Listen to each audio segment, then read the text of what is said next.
Finally, I don't have to be ashamed of googling Sonic X Shadow. To celebrate the year of Shadow, Sega released Shadow Generations, which is just Sonic Generations but better since it has Keanu Reeves' persona as the main character.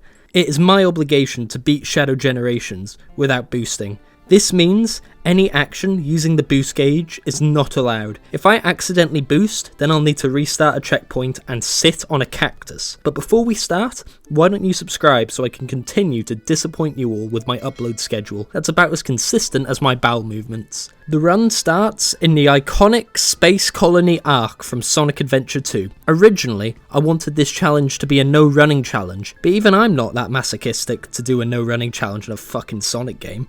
Act 1 was pretty chill. I ran through the arc, ran into a tentacle monster who I can only assume wanted to sleep with Shadow or something, I don't know, I didn't pay attention to the story. Then I completed the stage. A pretty similar story goes for Act 2, although Shadow did grow 2 fuck you wings, which we won't be using because that would be cheating. And as we all know, I would never cheat on a challenge. Ever. Shadow was then forced to relive the excruciating memory of that girl from Sonic being mercilessly gunned down. After reliving that trauma, we unlock the Doo-Doo Spear. With the Doo-Doo Spear in hand, we can then head to the Choo-Choo Train level. No boosting was necessary here since most of it is on grinder. You know, there is actually a really exciting set piece in this level that I won't spoil for you, because I do think you should see it for yourself. Don't believe me? Google Shadow grinding Sonic. In this level, we are also transported to Radical Highway, as we are for every Act 1 stage in this game, for what I can only assume would be to demonstrate Shadow the Hedgehog's radical political views on current social issues, including but not limited to Elon Musk's cheating in Path of Exile. After beating Act 1, we encounter our first minor roadblock. Here, you have to beat a train by boosting. However, Shadow just has to stand there and take it like a good little hedgehog since he can't boost. After multiple failed attempts, I finally realised Shadow can just stop time with Chaos Control, so this roadblock was only my own stupidity. From here, we then go and complete some challenges to gather some boss keys, meaning we can progress the actual game. I'm not going to be covering the challenges because there's just so many of them, and if I did, would be here all day. You're just gonna have to trust me when I say I didn't boost. I promise. Why the fuck did I write uwu in the fucking script? The fuck? We can now take on the first of countless bosses.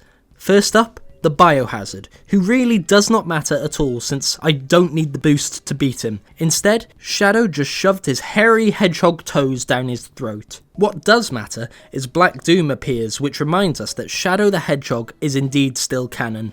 Thank fuck. I don't know what I'd do without you, Shadow the Hedgehog. This is like taking candy from a baby, which is fine by me. Now we can venture onwards and take the Hawk Tour the next tour acts. Nothing of note here, other than the reminder that Sonic 06 is also still indeed canon, Hedgehog Orgy included.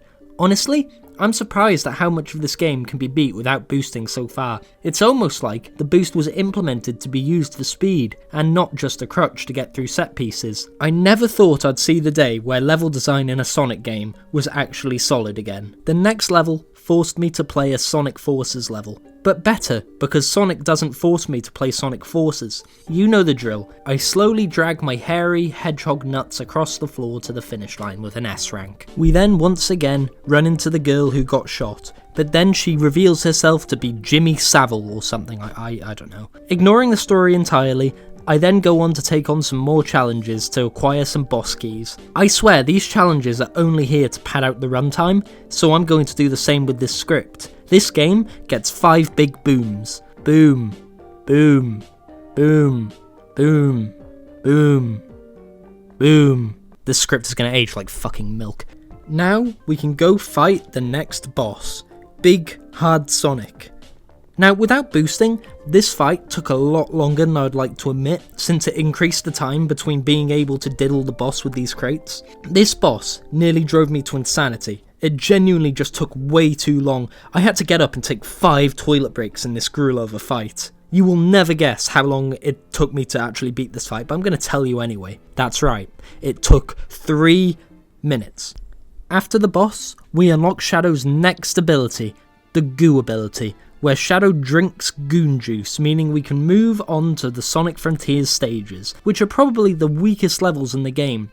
But it wasn't that bad because it reminded me of my worst video to date. But you know what they say, even the worst Whoie video is better than any of the bigoted shit the Critical Drinker puts out. The Frontiers stages only really required the gooning ability, so no boosting was necessary once again. The only notable thing in this stage was we were finally able to grind on Sonic once the stage was complete.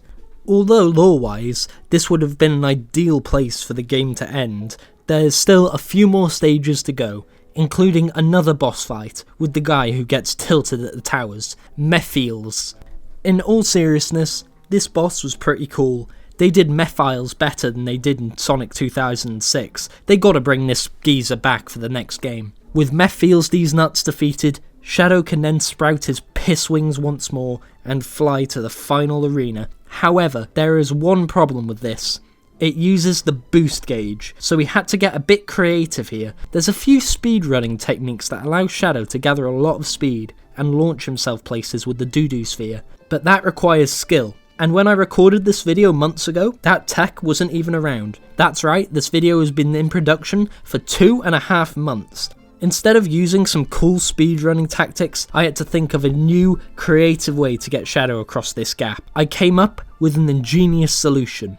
I flew across the gap with the wings, and now we can all agree to pretend that that didn't happen and I didn't use the wings. Next up is Radical Highway, which was genuinely the only challenge I faced in this game. Act 1 was pretty easy and nothing really happened, but in Act 2 there were tons of rotating bridges which you usually need to fly through. I had to keep retrying this part of the stage since I struggled so much, but thanks to my expert platforming skill, I jumped on the railings, back onto the bridge, and then jumped back onto the railings, rinsed and repeated until either I got railed myself or passed through all the bridges. I think overall it took around 10 attempts, but I actually did it without cheating, so you should be proud of me, chat. There are so many other challenges like this all throughout Act 2 to essentially try and force you to use the wings to skip these challenges, but I suffered like a true gamer, dying over and over again.